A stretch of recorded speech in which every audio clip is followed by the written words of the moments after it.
Olá, tudo bem? Seja bem-vindo à segunda aula do nosso mini curso Sustentabilidade Empresarial e Mercado Verde. Na aula anterior, a gente falou sobre a sustentabilidade ambiental nas organizações públicas, como o governo, por exemplo. E hoje a gente vai falar sobre a sustentabilidade ambiental nas organizações privadas, ou seja, nas nossas empresas, ok?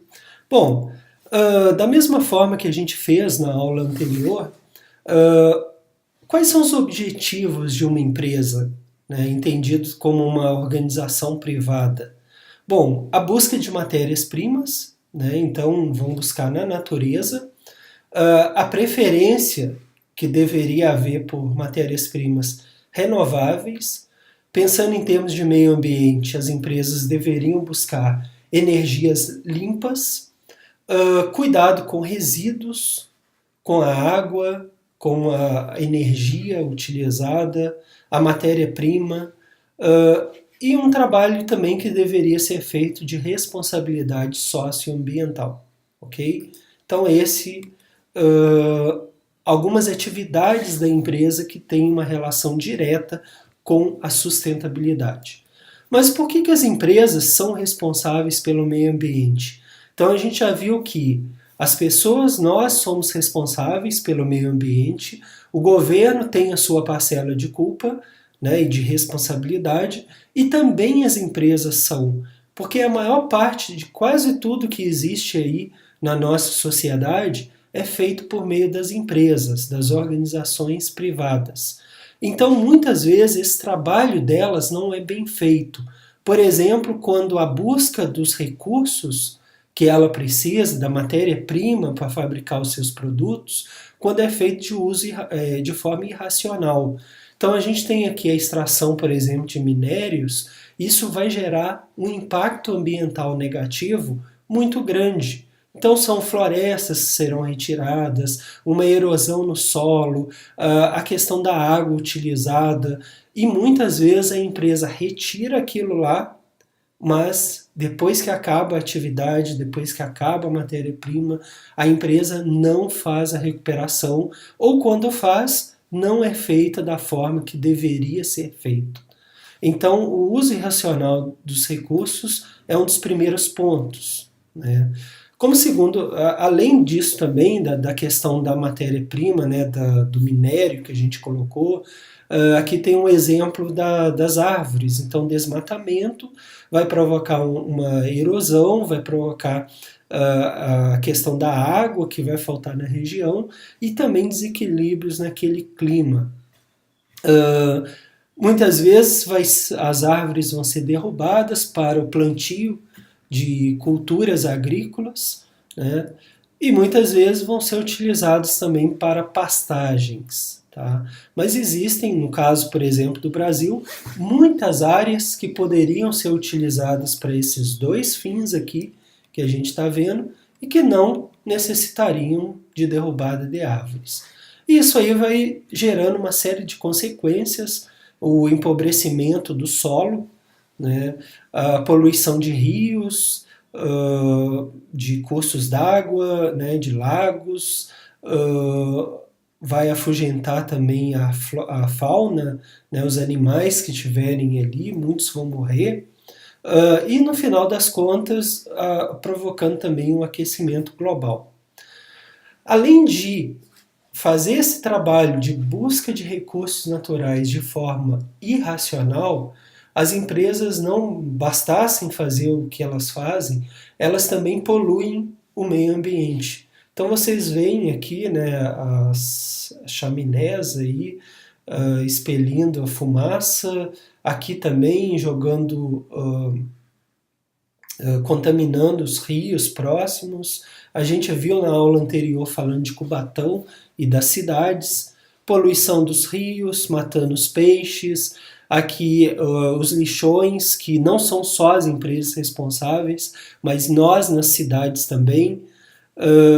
E aí isso vai provocando a mortandade dos peixes, o subemprego, pessoas que vão buscar a sua sobrevivência nesses lixões, e além disso a poluição acelera então a morte de 20 pessoas por dia em São Paulo, conforme aqui a Folha de São Paulo. Então tem uma implicação, como a gente falou na aula anterior, as questões ambientais têm uma implicação social e econômica em um país.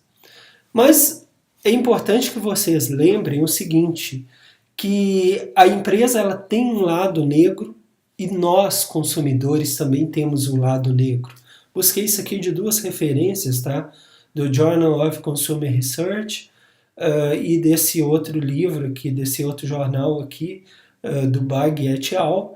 Então vejam esse exemplo aqui, né? Uma banana, um cacho de banana, que naturalmente é embalada pela natureza por meio de sua casca. Né? Então a empresa resolveu, por algum motivo, embalar essa banana com esse plástico aqui. Então esse é um lado negro do marketing da empresa. Mas aí os autores também falam que há um lado negro do consumidor, porque nós compramos esse produto. Tá? Então, ser feita uma análise crítica se esse é um produto que deveria ser vendido pela empresa e se esse é um produto que deveria ser comprado por nós, consumidores. Okay? Talvez a pessoa na empresa, o próprio consumidor, não tenha noção, mas esse plástico será simplesmente rasgado e jogado fora. E isso vai gerar um certo impacto aí no meio ambiente. Bom, para vender cada vez mais, as empresas utilizam de uma série de artifícios. A gente vê aqui no passado, né, o homo destacava a brancura de das roupas, né, de como que o homo fazia para tornar as roupas brancas, e aí utiliza, mostrando uma mãe passando para a filha esse ofício, né, uma coisa da época. Aqui a gente vê, após os exercícios, beba Coca-Cola, né, então tentando, mesmo talvez de forma não correta, unir um refrigerante com uma prática esportiva. A gente tem a questão da manipulação das crianças nas propagandas, a manipulação dos próprios adultos, né, de que tu tem que comprar tal produto para te ser feliz. Comerciais, então, você é obsoleto se não comprar esse celular, você é cafona se não comprar essa blusa, e por aí vai. Né? Vários artifícios tentando ludibriar o consumidor e fazer com que nós compremos os produtos das empresas. E aí, com relação à questão ecológica, as empresas também fazem a mesma coisa. Prestem atenção que existem boas e más empresas, da mesma forma que há bons e maus administradores, bons e maus advogados, bons e maus engenheiros. Então, não podemos generalizar também. Mas o fato é que a maior parte das empresas vão se concentrar na busca pelo lucro. E aí muitas delas vão se declarar ecologicamente correta. E será que são? Né? Essa é a pergunta. Muitas empresas vão praticar o chamado greenwashing, que é a lavagem verde. É dizer que a empresa diz que é sustentável, né? Ela não prova, mas ela faz uma declaração dizendo que é sustentável e tenta enganar os consumidores. Né? Que se sentem fadigados, né? Há uma fadiga verde. O consumidor vai vendo uma série de produtos, uma série de anúncios da empresa dizendo que ela é sustentável e ele fica na dúvida, né? Isso aqui é orgânico ou não é? Isso aqui é ambientalmente correto ou não? Então essa dúvida engana o consumidor e deixa ele cansado, né? Como a gente viu, há empresas boas e empresas ruins, há empresas honestas e desonestas. No caso, para combater esse greenwashing, o ideal seria que a gente tivesse instrumentos de terceiros, como certificação, para poder atestar que a empresa de fato está fazendo o trabalho correto. Ok? Então essa foi a segunda aula, espero que tenha ficado claro, e na próxima aula a gente continua falando sobre o tema. Até lá!